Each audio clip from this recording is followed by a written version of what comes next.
संगत जी, आज का सत्संग जो गुरुजी ने खुद ब्लेस किया है उसे पूरा अंत तक सुने, क्योंकि ये गुरुजी के रहस्य में सत्संग है जो गुरुजी ने खुद ब्लेस किया है। हम कोशिश करते हैं कि गुरुजी द्वारा ब्लेसिंग घर घर तक पहुँचे और आप सभी पूर्णतः उसका लाभ उठा सकें। तो संगत जी, सत्संग अब शुरू करते हैं। आज का सत्संग दिल्ली की निकी आंटी का है। मेरे जीवन में इस संसार का कोई अर्थ नहीं रह गया था। जीवन अति निराशजनक और असंतुलित हो गया था। मैं अपने आत्मविश्वास के साथ साथ रुचि और उत्साह खो चुकी थी। मैं पुनः पहले जैसे कैसे जी पाऊंगी, यही संशय में रहती थी। अपनी ज़िंदगी के अमूल्य वर्ष मैं ऐसे ही व्यर्थ व्यतीत कर रही थी। मैं अति कटु अनुभव से गुजर रही थी। एक भयंकर कार दुर्घटना ने मुझे असहाय कर दिया था। 2 महीने अर्धचित अवस्था में रहकर और अनेक दवाइयाँ खाकर भी, अनगिनत रोज़ टेस्ट करा के, ग्लूकोज की बोतलें चढ़वाने के साथ साथ मेरा सारांश में यही मतलब मेरा जीवन था। दुर्घटना में मेरी गर्दन की धमनियाँ फट गई थी, रक्त की कमी थी, मैं बहुत कमज़ोर हो गई थी और मुझे पैरालिसिस हो गया था। 14 वर्ष पूर्व ऐसे ही रोगी को समुचित उपचार मिलना बहुत बड़ी समस्या थी। 1 वर्ष से मैं अपने विद्यालय नहीं गई थी। उपचार मिलने से भी मेरी सहेलियां मेरी दुर्दशा देखकर मुझ पर हंसती थी और मैं स्वयं शीशे में भय के कारण अपनी क्षतिग्रस्त चेहरा नहीं देख सकती थी। जीवन की ऐसी कठोर समस्या से गुजरते हुए अचानक ही ईश्वर स्वरूप गुरुजी ने मेरे जीवन में प्रवेश किया। उनकी कृपा से, उनके उद्धार प्राप्त करने से मेरी वह ऐसे समक्ष खड़े हो गए जैसे वो खुली बाहों से मुझे अपने पास बुला रहे हों। उन्होंने मुझे विपदाओं से बचाया। उस समय से अब तक वह मुझे हर बार समस्याओं से, हर विपदा से मुक्त करते आ रहे हैं। गुरुजी ने पुनः मुझे इस संसार का आभास करवाया और थोड़े ही समय में मुझे स्वस्थ भी कर दिया। अपने परिवार में मेरी माँ और मैं गुरुजी से सबसे पहले मिले। उनके दर्शन से हमारा जीवन बदल गया। जालंधर में गुरुजी के मंदिर में वह काम स्वर्ग में प्रवेश करने के समान था। हमारे पहले दर्शन में गुरुजी ने आभास करा दिया कि वह स्वयं परमात्मा हैं। गुरुजी ने हमारे जीवन के भूत वर्तमान के सब पृष्ठ खोलकर हमारे सामने रख दिए, जिनका बहुत कम लोग ही आभास करवा सकते थे। वह इस पृथ्वी पर हम सबको आशीर्वाद देने आए हैं। जैसे जैसे दिन व्यतीत हो गए, गुरुजी हम पर दया करते रहे। उनके आदेश पर मैंने अपनी दवाइयाँ सारी डॉक्टरों से छुपा दी, डॉक्टर के पास जाना बंद कर दिया, कोई सर्जरी नहीं कराई और हाँ, मैं पहले जैसे ही शारीरिक और मानसिक रूप से स्वस्थ हो गई। डॉक्टर ने स्वस्थ होने के लिए 4-5 वर्ष का समय बताया था, लेकिन गुरुजी की कृपा से मैं 2 महीने में ही ठीक हो गई। गुरुजी से मिलने के 2 महीने के बाद मेरे बालों का झड़ना बंद हो गया और मैं पुनः सामान्य हो गई। मेरी कमज़ोरी और पैरालिसिस लुप्त हो गया। सुनने की शक्ति और दृष्टि भी सामान्य हो गई और मेरा हीमोग्लोबिन 6 से बढ़कर 12 हो गया था। डॉक्टर की एडवाइस के विरुद्ध फिर भी मैंने खेलना शुरू किया और परीक्षाओं में अति उच्च अंकों से उत्तीर्ण भी हुई। इसे क्या कह सकते हैं, केवल देव हस्तक्षेप, और मैंने गुरुजी के पूर्ण समर्पण से ही ये सब प्राप्त किया है। मैंने गुरुजी पर पूर्ण समर्पण कर दिया। जीवन की इस कठिनाइयों और इस कठिन अवस्था से निकलकर मैंने अगले चरण में प्रवेश किया। दुर्घटना की वेदना और त्रासदी से निकलकर मैं अपने जीवन में कुछ ऐसा करना चाहती थी जिससे मैं लोगों की दुख और दर्द को कम कर सकूं और उनको सुकून की अनुभूति करवा सकूं। जैसे अपने भक्तों के लिए गुरुजी करते हैं, वैसे ही रूपरेखा मेरे लिए भी उन्होंने बनाई थी। गुरुजी के आशीर्वाद और दिशा दर्शन से मुझे बिना औपचारिक अध्ययन किए बेंगलुरु की एक महाविद्यालय में फिजियोथेरेपी के पाठ्यक्रम में प्रवेश मिल गया। मैंने अपनी पढ़ाई सरलता से पूरी की और उसे समाप्त कर अपनी ट्रेनिंग के लिए दिल्ली के सर गंगाराम हॉस्पिटल में कार्यरत हुई। मेरे वरिष्ठ सलाहकार देश के सबसे अच्छे नेत्र विशेषज्ञ थे, जो अखिल भारतीय आयुर्वेद संस्थान के निर्देशक भी रह चुके थे। मेरे ऐसे सुनियोजित व्यावसायिक पाठ पर गुरुजी ने सदा मेरा ध्यान रखा था। इससे पहले कि मैं कोई योजना बना पाती, गुरुजी ने मुझे फिजियोथेरेपी में पोस्ट ग्रेजुएशन करने को कहा। मैंने पाठ्यक्रम क्रीड़ा और अस्थि रोग में किया। गुरुजी के पोस्ट ग्रेजुएशन के आदेश के बाद मैंने फिर प्रवेश के लिए आवेदन दिया। केवल 3 दिन शेष थे। मैंने उसके दिशा निर्देश का पालनानुसार किया और सही कार्यवाही करते रही। इस समय मेरे माता पिता मेरे साथ नहीं थे और मैं घर पर अकेली थी। मेरे बैग पर एक फोड़ा हो गया था, जिसे सोचकर मुझे बेड रेस्ट को बाध्य कर दिया गया था अकेले में बहुत दर्द होता था और सोते हुए मैं कुछ करने में समर्थ भी नहीं थी। मुझे विश्वास था कि गुरुजी मेरे साथ हैं। गुरुजी की संगत के सदस्यों ने उन दिनों घर आते रहे ताकि वो मेरा ध्यान रख सकें। मैं गुरुजी के सत्संग करती थी और मेरा घाव भरता गया। डॉक्टर यह देखकर बहुत आश्चर्यचकित थे क्योंकि उन्होंने उसे फोड़ने का परामर्श दिया था। किंतु जैसे ही घाव भरता गया वह आश्चर्यचकित होते गए क्योंकि इसका कारण वे अनजान थे कि वो घाव अपने आप कैसे भर रहा है। फिर जीवन साथी की खोज हम सबके लिए, आपको पता ही है, एक बहुत गहरा विषय है और महत्वपूर्ण भी है।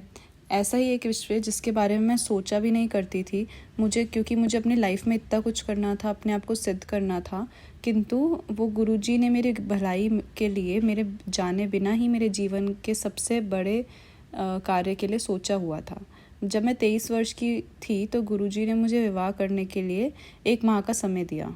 विधि मेरे परिवार के बारे में सोचने के लिए टाइम भी कम था और बहुत कठिन भी था, लेकिन गुरुजी की दया से सब कार्य सजता होते गए, जैसे स्वयं ही हो जा रहे हैं। मेरे परिवार के सदस्यों ने, जिसे मैं जानती थी, उसके लिए हाँ कर दी। गुरुजी ने भी हमारे परिवार को 20 दिन पहले एक संदेशा भेजा कि इस छोटे समय में विवाह की तैयारी की जाए, जो सामान्यतः 2-3 महीने में होती है। गुरु कृपा से विवाह की तैयारी भी इतने ही दिनों में हो गई। हम बहुत वैभवशाली ढंग से विवाह कर पाए और हर अंक उसका प्रभाव स्पष्ट करता था। सब अतिथियों ने वातावरण की और सजावट की अत्यधिक प्रशंसा की।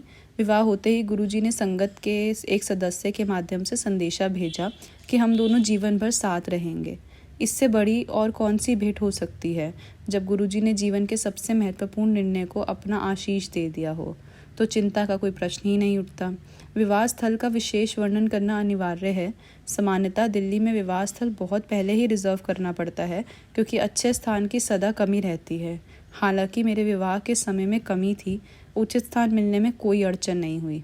अशोक होटल के बारे में गुरुजी ने मुझे 12 वर्ष पूर्व बताया था, किंतु 11 वर्ष की आयु में मैंने उस पर कोई ध्यान नहीं दिया था। गुरुजी के साधारण से कहे गए वचन भी संगत के प्रति उनके मन की वस्तु स्थिति दर्शाता है।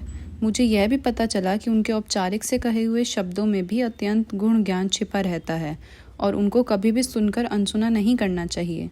मेरे जीवन का आधार गुरुजी हैं और सदा रहेंगे। मैं ऐसा परिवार चाहती थी जहाँ पर वह मुझे समझ सकें और सदा मेरा साथ दे सकें। मेरी नंद, सास और मेरे पति सब गुरुजी पे विश्वास रखते हैं। मैं गुरुजी की आभारी हूँ कि उन्होंने यह संभव कर दिया। गुरुजी अपनी कृपा वृष्टि हमारे परिवार पर करते रहते हैं, भले ही वह मेरे पति, उनका व्यवसाय, मेरी नंद, अन्य ससुराल के सदस्य, यह पारिवारिक शांति की बात हो या जीवन के प्रत्येक पहलू की। मेरी जो कार दुर्घटना थी उसके पश्चात मेरे माता पिता बहुत विचलित हो गए थे। उनका जीवन अस्त व्यस्त हो गया था। उन्होंने अपनी बेटी को एक बहुत कटु मानसिक समय से गुजरते हुए देखा था। मेरी माँ का जीवन मानो थम सा गया था। उनकी प्रत्येक क्रिया मेरे इर्द गिर्द घूमती थी। मेरी माँ जो हंसमुख स्वभाव वाली थी, उनको भी मानसिक रूप से वह अत्यंत व्याकुल रहती थी। किंतु गुरुजी ने मेरे माता पिता को भी आश्रय दिया जिसकी उन्हें अत्यधिक आवश्यकता थी। उन्हें उत्साह और प्रेरणा दी और उनके जीवन को पुनः रसमय बनाया। मेरी माँ की वेदना, जिन्हें उन्होंने अपने जीवन का प्राय मान लिया था, कुछ समय बाद समाप्त हो गई। मेरे पिता एक सेना में अधिकारी थे, इसलिए उनको पंजाब या कश्मीर में अक्सर गंभीर समस्याओं से उलझना पड़ता था। राष्ट्र की सेवा में लगे रहते हुए वे देश के दुश्मनों का सामना करते रहते थे और उनके जीवन को सदा मृत्यु का भय रहता था। मेरी माँ को सदा चिंता रहती थी, पर गुरुजी कहते थे कि चिंता की कोई आवश्यकता नहीं है। उनके दर्शन, स्वप्न अथवा सुगंध के माध्यम से उनके साथ होने की अनुभूति सदा रहती थी। माँ को आश्वासन देते हुए, पिता का संरक्षण करते हुए मेरे छोटे भाई की सेना में जाने की हार्दिक अभिलाषा थी। गुरुजी ने इस विचार का प्रेम और अभिमान से स्वागत किया। इसके लिए फिजिकल टेस्ट पर पार करना बहुत सरल नहीं था। वह 2 बार असफल रह चुका था। डॉक्टर के अनुसार मेरे भाई को कलर ब्लाइंडनेस की बीमारी थी जिसका कोई उपचार नहीं है। गुरुजी ने आश्वासन दिया कि इस बार वह सफल होगा और संगत जी तीसरी बार वास्तव में उसमें इस रोग की कोई चिन्ह नहीं मिला। हम गुरुजी के दर्शन के लिए बीकानेर से दिल्ली आ रहे थे। हमें रात के 9 बजे की गाड़ी से बीकानेर लौटना था, जो वहाँ सुबह 8 बजे पहुँचाती है। किंतु गुरुजी के मंदिर से उनके आदेश के बिना जाने का प्रश्न ही नहीं उठता है। हम गुरुजी के सामने बैठे हुए थे। उन्हें पता था कि हमारे लिए क्या उचित है। समय गुजरता जा रहा था। अंत में हमें 10 बजे जाने की आज्ञा मिली। उन्होंने कहा 11 बजे की ट्रेन से जाएं, जिससे हमारा कुछ समय बच सके। इस प्रबंध करने के बाद हमारी गाड़ी बीकानेर स्टेशन पर सुबह 8 बजे ही पहुंच गई। इतने समय की बचत के कारण हम बहुत खुश हुए थे और आश्चर्य की बात यह है कि 8 बजे वाली ट्रेन हमारे पहुंचने के बाद 9 बजे वहां पहुंची। उसे धुंध के कारण देर हो गई थी। तब हमें पता चला कि गुरुजी ने हमें क्यों रोका हुआ था। संगत जी, गुरुजी मेरे पिता का भी बहुत ध्यान रखते थे। जब भी मेरे पिता को आवश्यकता होती है, गुरुजी उनके साथ होते हैं। कार्यरत रहते हुए उतार चढ़ाव आते रहते हैं और इसमें अक्सर योग्य अधिकारी का नुकसान होता है। मेरे पिता की सेना में रहने के कारण ट्रांसफ़र और परिवार को परमानेंट एक जगह रखने की समस्या सदा रहती थी। दुर्घटना के बाद मेरे पिता के पहले दर्शन पर गुरुजी ने मेरे पिता को माँ के दुर्घटना के अवसर पर गुजरती हुई एक प्रत्येक बात बता दी। उन्होंने बताया कि मेरे पिता ने उस समय दुर्घटना को रोकने का कितना अधिक प्रयास किया था। यह केवल मेरे पिता को पता था, गुरुजी हमारे प्रभु को इसका ज्ञान होना ही था। हालांकि वे उस समय वहाँ नहीं थे और हम उन्हें जानते तक नहीं थे। मेरे पिता कई वर्षों से पीठ दर्द से पीड़ित थे। उन्हें बैठने उठने तक में कठिनाई होती थी। क्योंकि हम गुरुजी के पास और गंभीर समस्या लेकर आए थे, यह छोटी मोटी बातें हमने उनसे कभी कही ही नहीं थी। किंतु ईश्वर को तो सब ज्ञान होता है। अतः एक दिन उन्होंने मेरे पिता को बुलाया और कहा कि चलिए आपके स्पॉन्डिलाइटिस का उपचार करते हैं। रसोई से एक चम्मच को उन्होंने मेरे पिता के स्पाइन कॉर्ड के दोनों ओर ऊपर और नीचे की तरफ फिराया और उनकी पीठ थपथपाकर बोले कि उपचार हो गया। उस दिन से मेरे पिता को वह समस्या फिर कभी नहीं हुई। जब मेरे पिता 1994 से 1995 में करनाल थे, पूरे प्रेम सहित गुरुजी ने उनको कहा कि उन्हें गुरुजी ने मेजर जनरल बना दिया है। सेना में पदोन्नति के लिए हायर कमांड या लॉन्ग डिफेंस मैनेजमेंट में से एक कोर्स करना आवश्यक है। अति उत्तम अधिकारी होने पर भी मेरे पिता को इन दोनों में से किसी में भी चयन नहीं हुआ था। उस समय वे ब्रिगेड के अब कमांडर थे। उनकी ब्रिगेड को आतंकवादी समस्या से जूझने के लिए कश्मीर भेजा गया। गुरुजी की दया से वहाँ पर उनकी सेवा इतनी प्रशंसनीय रही कि मेजर जनरल तक की पदोन्नति के लिए उनका मार्ग प्रशांत हो गया। वहाँ से उनको राष्ट्रीय रक्षा कॉलेज के लिए नामांकित किया गया। संगत जी, यहाँ आपको बताना ज़रूरी समझती हूँ कि हायर कमांड या लॉन्ग डिफेंस मैनेजमेंट कोर्स के किए बगैर मेरे पिता एक अकेले ऐसे ब्रिगेड थे जिनका नाम नामांकित हुआ था। उनकी पदोन्नति भी चमत्कारिक है, क्योंकि आर्टिलरी में केवल 3 ब्रिगेड ही मेजर जनरल पद के लिए चुने गए। मेरे पिता जालंधर में थे और उनकी रेजिमेंट को नज़ीराबाद जाने का आदेश आया। गुरुजी बोले कि परिवार को अगले 6 महीने तक कहीं जाने की आवश्यकता नहीं है। मनुष्य होने के कारण हमने उनकी अवहेलना की और वहां जाकर स्कूलों में प्रवेश ले लिया। पता लगा कि उन विद्यालयों का वातावरण अत्यंत निराशाजनक था। हमें बिना कुछ प्राप्त किए खाली हाथ वापस आना पड़ा। आने के तुरंत बाद पंजाब में अत्यधिक वर्षा हुई। जितनी संभव थी उससे बहुत ज़्यादा। पहले कभी इतनी वर्षा नहीं हुई थी। मेरे पिता की रेजिमेंट को वहीं पर 6 महीने और रुकना पड़ा। इसे क्या कहेंगे, अचंबा ही अचंबा। एक रात हम अपनी नई इंडिका गाड़ी में वापस घर आ रहे थे कि अचानक कार के गियर में समस्या आ गई और वह तीसरे गियर पर ही अटक गई। हम में से किसी को भी इस बारे में कुछ नहीं पता था। अतः मेरे पिता ने इस गियर में गाड़ी चलाई। चलते रहने के लिए 40 किलोमीटर की गति रखनी थी। गुरुजी का नाम लेकर हम चलते रहे और 13 किलोमीटर के मार्ग पर अनेक लाल बत्तियां भी आई। लाल बत्तियां होते हुए भी हमें कोई रुकावट नहीं हुई। अंत में घर के पास गायों का एक झुंड बैठा हुआ था। मेरे पिता को लगा कि अब तो गाड़ी रुक जाएगी। अचानक वह सब गायें उठकर किनारे हो गई और कार निकलने के पश्चात वही सड़क पर आकर बैठ गई। संगत जी, इस दिन मेरी माँ ने गुरुजी के दर्शन किए। वह उनके लिए सबसे बड़ा दिन था और वह उसे कभी भी भूल नहीं सकती। कार दुर्घटना के बाद हमारे कुछ नोन्स गुरुजी के पास जाने के लिए कहते थे। मेरी माँ में धार्मिकता के प्रति अभाव था, अतः वह नहीं जाती थी। एक दिन उनकी एक मित्र जो गुरुजी की भक्त थी, सुबह उनके पास जा रही थी। मेरी माँ को मन में अनेक विचार उत्पन्न हुए। क्या इसे कुछ और करने को नहीं है? घर के सब काम छोड़कर ये ऐसे कैसे जा सकती है? इस युग में भी वह बाबा और संतों के चक्कर काट रही है। मेरी माँ की वह मित्र मेरी माँ को बार बार चलने का आग्रह कर रही थी। अतः माँ ने सोचा कि आज उनके साथ जाकर ये काम भी निपटा लिया जाए। मेरी माँ उनके साथ कार में जाके बैठ गई। जब वह गुरुजी के पास पहुंची तो वह अपने आसन पर बैठे हुए अद्वितीय स्नेह और प्रेम की उस जीवित मूर्ति के दर्शन किए जो नश्वर की श्रेणी में कदापि नहीं थे। कई महीनों की व्यथा के बाद मेरी माँ के मन में शांति की सांस आई। उनके प्रथम दर्शन के लिए वही दिन निश्चित रहा होगा। उनके समझे बिना ही अपनी सब समस्याओं से वो अपने आप को मुक्त फील कर रही थी। हम गुरुजी के दर्शन हेतु जालंधर जाते थे और रविवार की रात को चलकर सोमवार की सुबह कार्यालय में पहुंच जाते थे। क्योंकि उन दिनों पंजाब में रात को बस नहीं चलती थी तो हम रात को 2:30 बजे वाली ट्रेन पकड़ते थे।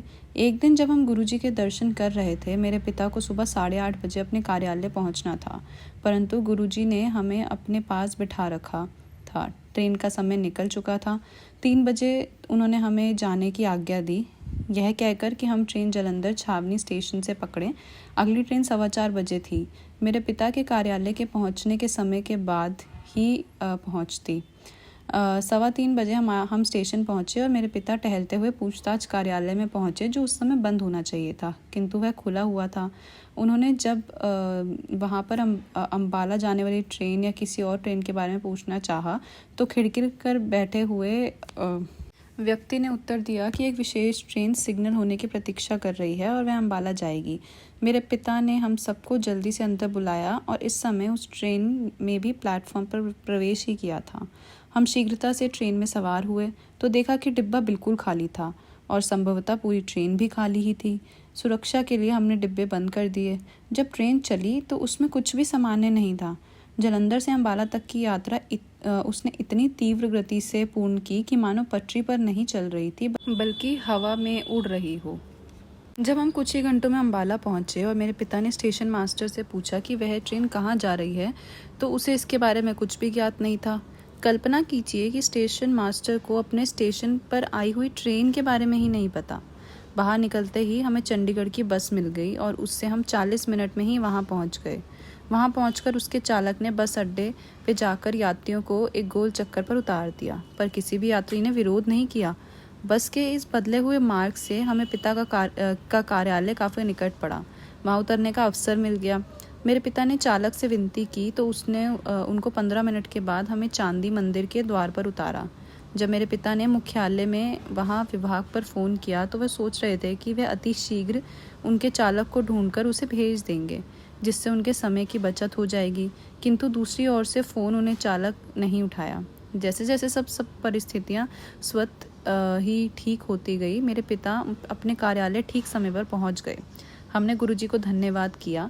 अगले सप्ताह जब हम जालंधर पहुंचे तो गुरुजी ने मेरे पिता से पूछा कि उन्हें वह ट्रेन कैसी लगी थी।